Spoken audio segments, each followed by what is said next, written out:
Perkenalkan, nama saya Ismail Syadul Fuad dari Fakultas Teknik, jurusan Informatika. Di video kali ini, saya akan menjelaskan mengenai kesenjangan ekonomi. Seperti yang kita tahu, kesenjangan ekonomi. Lihat dua villager di sini. Satu punya rumah mewah, satunya enggak. Seperti itu kesenjangan ekonomi. Tapi aslinya lebih dari itu.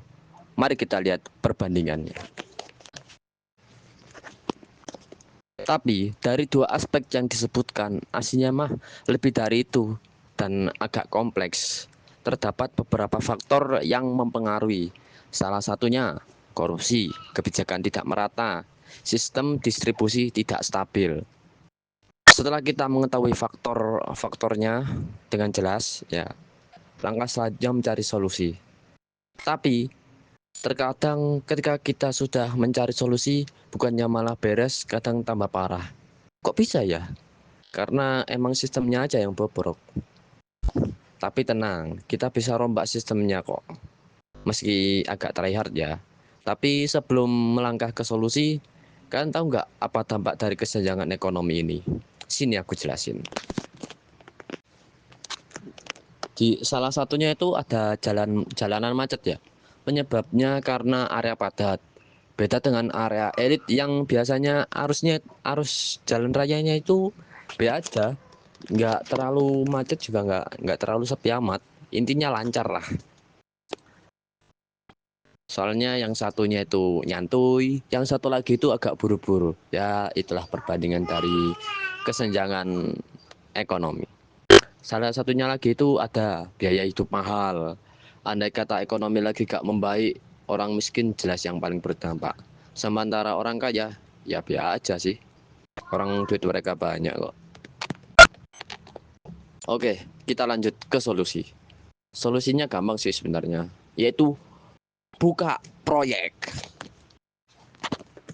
Kita lanjut ke solusi. Kan solusinya kita membuat proyek ya. Dengan proyek yang bagus, kita bisa membuat kesenjangan ekonomi ini turun. Salah satunya itu di bagian jalanan macet. Contohnya di Amerika kan jalannya sering macet. Mereka bikin halfway jalan raya besar. Hasilnya emang nggak macet, tapi setidaknya nggak terlalu padat lah. Ada lagi di sektor pemberdayaan ekonomi, harus dibantu, jangan dibiarkan. Misalkan kalau ada pemberdayaan budaya, nah itu kan bisa menaikkan tarif ekonomi di daerah tersebut, harus dibantu oleh pemerintah. Kalau nggak dibantu dan dibiarkan, mungkin bisa-bisa terbengkalai dan tidak menaikkan ekonomi di daerah tersebut. Jadi seperti itu.